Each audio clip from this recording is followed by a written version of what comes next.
안녕하십니까. 조선일보 경제부의 박사기자 방현철입니다. 이 시간은 받으면 많이 버는 방현철 박사의 머니머니 시간입니다. 오늘은 연금 전문가 한 분 모셨습니다. 민주영 신영증권 연금사업부 이사 나오셨습니다. 안녕하세요. 네, 안녕하십니까. 네, 오랜만에 나오셨는데 회사가 좀 바뀌셨네요. 예. 하여튼 네, 연금에 대해서 오늘 얘기를 좀 해보도록 하겠습니다. 오늘 이제 최근에 많이 사람들이 관심 있는 퇴직연금 디폴트 옵션 얘기를 해보려는데 이 주제는 퇴직연금 디폴트 옵션 지정 어떻게 하나 이렇게 잡았어요. 왜냐하면 이제 퇴직연금 우리 조선일보 머니에서 많이 디폴트 옵션 많이 소개를 해드렸는데 오늘 좀 구체적으로 좀 들어가가지고 어떻게 선택해야 되는지 요걸 좀 알아보기 위해서 좀 이렇게 잡았습니다. 먼저 근데 또 처음 보시는 분들도 있으니까 디폴트 옵션이 뭔지 요거부터 좀 간단히 좀 설명해 주세요. 네네. 아마도 우리 방송 통해서 여러 차례 그 디폴트 옵션도 말씀드리긴 했는데 그래서 제가 한번 요즘 유행하는 AI 챗 GPT한테 챗 GPT한테 물어봤어요? 네, 디폴트 옵션이 뭐냐고 물어봤습니다. 그랬더니 딱 이렇게 답을 하더라고요. 자, 디폴트 옵션은 개인 책임형 DC 퇴직연금 가입자가 운용 지시를 따로 하지 않아도 금융회사가 적립금을 알아서 굴려주는 제도입니다. 라고요. 딱 정리를 해서 딱 가르쳐주네요. 깔끔하게 정리해주는 편인데요. 어쨌든 간에 좀 우리 뭐 여러 가지 일상생활로 바쁜 직장인들이 이게 불필요한 위험 없이 자동적으로 적립금을 이제 관리하기 좀 어려운데 자동적으로 좀 방치할 경우에 만기가 돌아왔는데 뭐 운용 지시하지 못했을 경우에 미리 정한 방법대로 운용해주는 것을 디폴트 옵션이라고 합니다. 이 퇴직연금 직장인도 가입하고 뭐 최근에 자영업자도 가입할 수 있고 뭐 이런데 그럼 가입자가 모두 다 이 디폴트 옵션 해야 되는 건가요? 이 퇴직연금 제도는 이제 여러 가지가 있는데요. 그 개인이 운용하는 이제 이른바 이제 확정 기여형 DC라고 하죠. 그런 퇴직연금하고 그다음에 퇴직금을 또 이제 퇴직하신 다음에 퇴직금을 받거나 혹은 이제 세액공제 때문에 추가로 가입하시는 그 개인형 퇴직연금 제도. 뭐 IRP, IRP라고 하는데 이 가입한 분들한테만 해당됩니다. 그래요? 그러니까 회사가 운용하는 이제 DB, 이제 확정 급여형이라고 하는데요. 회사가 운용하는 거 그거는 이제 해당되지 않습니다. 아무래도 이제 개인이 운용하다 보니까요, 여러 가지 운용이 익숙치 않고, 그다음에 워낙 또 바쁘다 보니까 미처 적립금을 이렇게 관리하기 어려우신 분들이 많고, 그래서 운용 지시하지 않아가지고 이게 대기성 자금으로 이렇게 방치되는 경우가 많거든요. 이런 문제를 해결하려고 디폴트 옵션 제도가 이제 도입된 것이죠. 그러니까 근로자가 운용 책임지는 DC형하고 그다음에 이제 IRP 이 두 개 가입자만 이제 해당이 된다 이렇게 이해하면 되고 그럼 이 언제까지 이거 지정을 언제까지 해야 돼요? 법이 지난 이제 2021년 12월 달에 국회 통과됐어요. 그리고 나서 실제 시행은 2022년 7월 12일부터 작년 7월. 맞습니다. 시행돼가지고 그동안 1년 동안에 이거를 이제 제도나 시스템 뭐 이런 것들 정비하고 상품도 준비하고 뭐 승인하는 과정을 거쳤습니다. 그렇게 해가지고 지금 현재 IRP 같은 경우는 지금도 이제 금융회사에 가셔서 이제 본인의 디폴트 옵션을 선정할 수가 있습니다. 지금 할 수 있고요. IRP는. 할 수가 있고. 근데 DC형 같은 경우는 이제 회사에서 하는 거니까 회사에 이제 규약이 있어요. 퇴직연금 규약이 회사마다 다 있거든요. 노조랑 이렇게 규약을 맺잖아요. 맞습니다. 노조의 동의를 받아야 되거든요. 그래서 규약에다가 이 디폴트 옵션 내용을 이제 담아야 돼요. 규약 변경이 이루어지고 난 다음에 이제 금융회사에서 연락이 갈 겁니다. 그러시면 그때 이제 자신의 디폴트 옵션을 선정하게 되고요.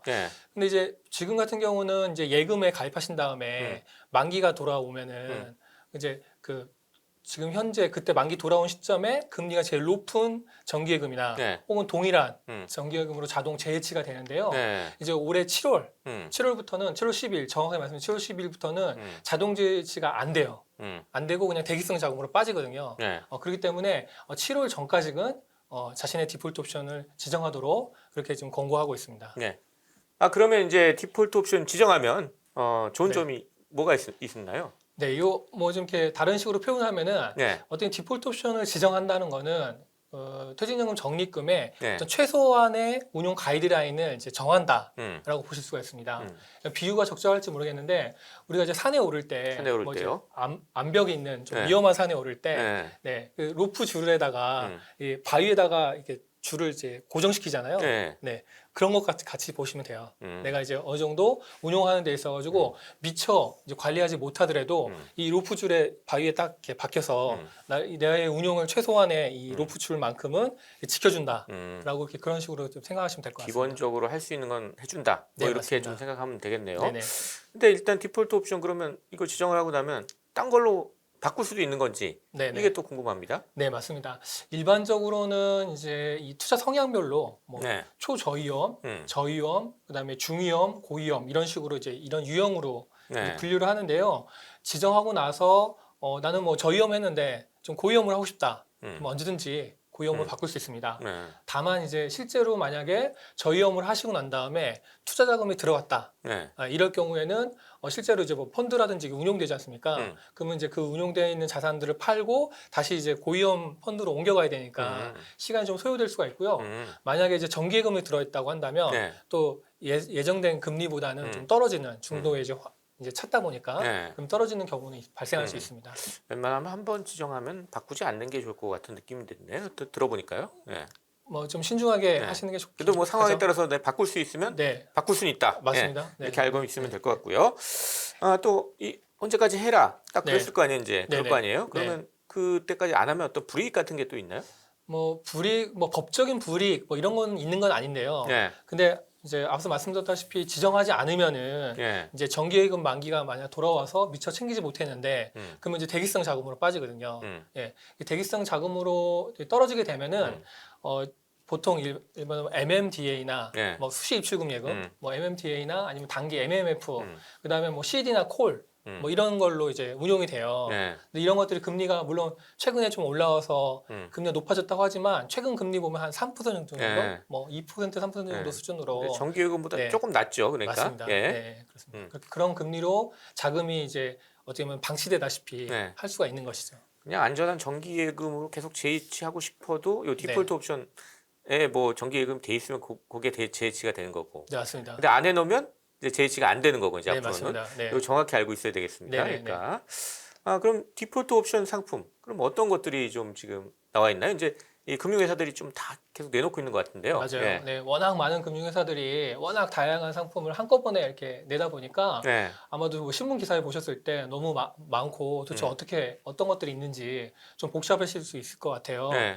이제 법적으로는 이제 은행 정기예금하고 네. 그다음에 이제 보험사의 확정 금리 상품인 이율 보증 보험이라고 있습니다. 뭐 그러니까 보험사의 정기예금이라고 보시면 될 것 같아요. 네. 이것과 그런 두 가지로 구성된 이제 원리금 보장형 상품이 있고요. 이제 원리금 보장되는 상품도 있네요. 다. 네네, 예. 맞습니다. 그다음에 이제 또 하나는 이제 은퇴 시점을 기준으로 해가지고 자동으로 주식과 채권의 비중을 조정해주는 뭐 타겟 데이트 펀드. TDF. 네, 예. 많이 들어보셨을 거예요. 예. 네, 그다음에 이제 다양한 자산으로 이제 분산 투자했다가 시장 상황에 따라서 밑에 있는 이제 자산 배분, 뭐 자산을 이렇게 조정해주는 그런 자동으로 조정해주는 자산 배분형 펀드가 있고요. 예. 그다음에 이제 단기 금융 상품으로 주로 투자해가지고 손실 가능성을 좀 낮춰주는 이제 단기 채권 펀드 이런 것들로 구성되도록 해 있어요. 되게 디폴트 옵션 상품이 다양하네요. 맞습니다, 예. 맞습니다.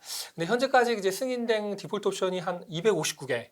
예, 금융회사마다 뭐 많게는 9개, 뭐 적게는 7개 정도씩 네. 이렇게 내놓거든요. 그래서 디폴트 보면은 이 원리금 보장 상품으로만 섞어서 만든 것들이 있는데 이제 그런 것 같은 경우는 초저위험 상품으로 이렇게 분류해서 있고요. 근데 펀드는 이제 TDF하고 그다음에 뭐 자산 배분형 펀드를 이제 네. 섞어가지고 이렇게 만듭니다. 그다음에 또 하나는 회사마다 좀 다르긴 한데 단일형으로 그냥 TDF 하나만 딱 두는 경우도 있어요. 그래서 이제 본인이 가입한 그 사업자 퇴직연금 금융회사에서 퇴직연금 그 유형별로 어떻게 상품이 구성되어 있는지를 확인하셔야 되는데요. 네. 네, 말씀하셨다시피 초저위험은 이제 원리금 보장 상품으로만 되어 있기 때문에 네. 좀 안정적으로 할 수 있고, 그 다음에 저위험, 중위험, 고위험은 이제 기대 수익률과 그 다음에 수익률의 변동성을 구분해가지고 되어 있는데, 뭐 당연히 저위험은 좀 안정적이고 변동성도 적고 그다음 기대 수익률도 낮은 반면에 네. 이제 고위험은 그만큼 이제 기대 수익률도 높은 반면에 변동성도 높을 수 있겠죠. 네. 이런 식으로 이제 구성이 되어 있습니다. 이 다양한 것들 중에서 갑자기 생각나는데 이거 하나만 딱 선택해야 되는 거죠? 그러니까 맞아요. 디폴트는 하나만 선택해요. 여러 개를 선택할 수는 없군요. 네네. 예. 근데 이제 디폴트 옵션 상품 아까 초저위험은 이제 원리금 보장이라고 그랬는데 다른 것들은 혹시 마이너스 수익률 마이너스도 날 수 있는 건가요? 그러면? 네, 그렇습니다. 이 금융회사들이 이 디폴트 옵션 상품을 이제 구성을 하고 뭐 비중을 정하고 이렇게 만들 때 네. 한 10년 동안의 이 데이터를 활용해 가지고 활용해서 이제 위험과 그다음에 수익률, 기대 수익률을 맞춰 가지고 상품들을 구성하긴 했어요. 네. 근데 그거는 이제 장기적인 데이터를 활용한 거기 때문에 얼마든지 이제 시장 상황에 따라서 손실이 날 수 있습니다.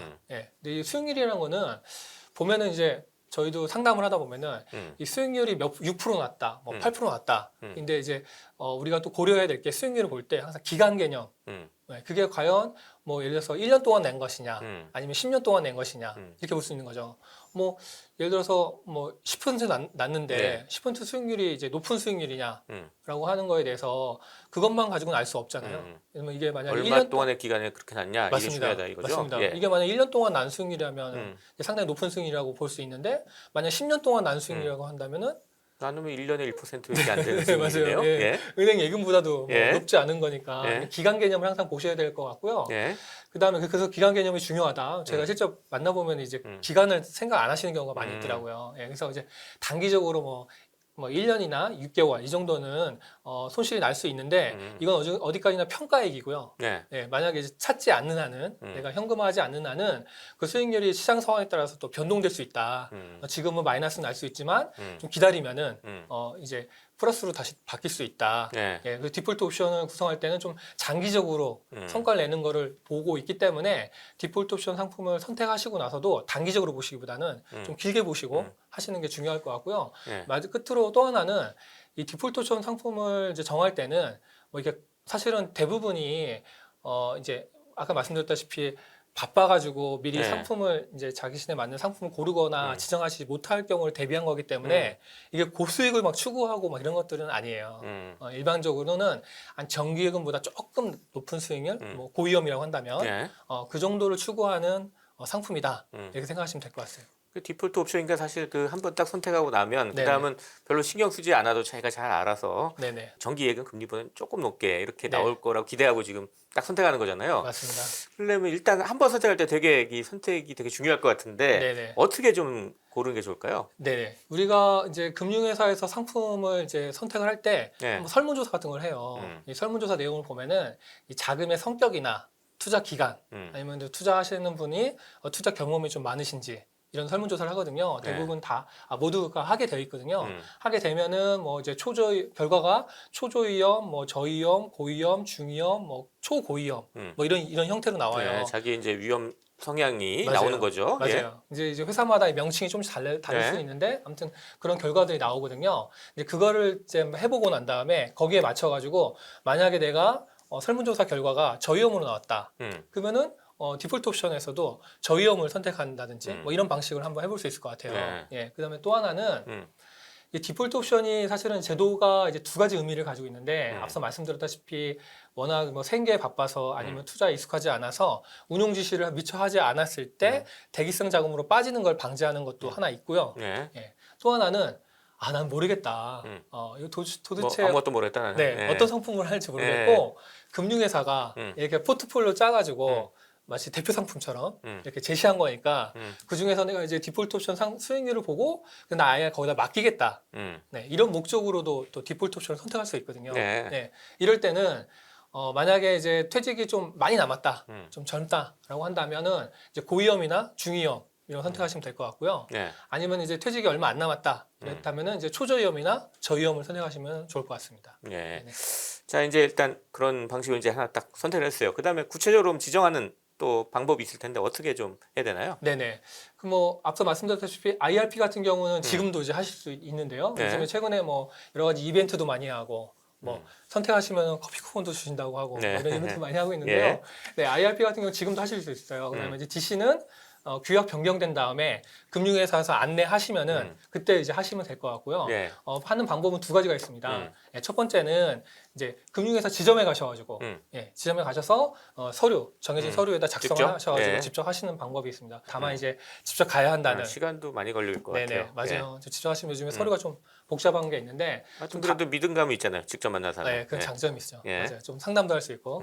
아니 좀 바쁘시다고 한다면 네. 요즘에 이제 모바일 MTS 통해 가지고 할 수도 있습니다. 이제 모바일 은행에 가면은 물론 회사마다 좀 차이가 있긴 하지만 뭐 디폴트 옵션이라고 하는 이제 메뉴가 있거나 아니면 또 우리말로 이걸 사전 지정 운용 제도라고 해요. 예. 미리 지정해서 운용한다. 예. 이런 해서 사전 지정 운용 제도라고 하는 그런 이제 메뉴가 있을 거예요. 그 메뉴를 통해 가지고 선택을 하시면 될 것 같습니다. 네. 자, 이렇게 해서 오늘은 민주영 신영주권 이사 모시고 퇴직연금 디폴트 옵션 지정 어떻게 하나에 대해서 얘기를 나눠봤습니다. 마지막으로 이제 저희 시청자, 구독자 여러분께 짧게 마무리 인사 좀 부탁드리겠습니다. 네네. 퇴직연금은 이게 아무래도 이게 관심을 가질수록 더 높은 좋은 성과를 낼 수 있을 만큼요. 디폴트를 선택할 때도 좀 관심을 가지시고 뒤에다 늦추지 마시고 이제 시간 되시는 대로 빠른 시일 내에 이제 선택을 해주시면 좋을 것 같습니다. 네, 감사합니다. 지금까지 민주영 신영증권 연금사업부 이사 그리고 저는 조선일보 경제부의 박사기자 방현철이었습니다. 그럼 다음 시간에 또 뵙도록 하겠습니다. 감사합니다.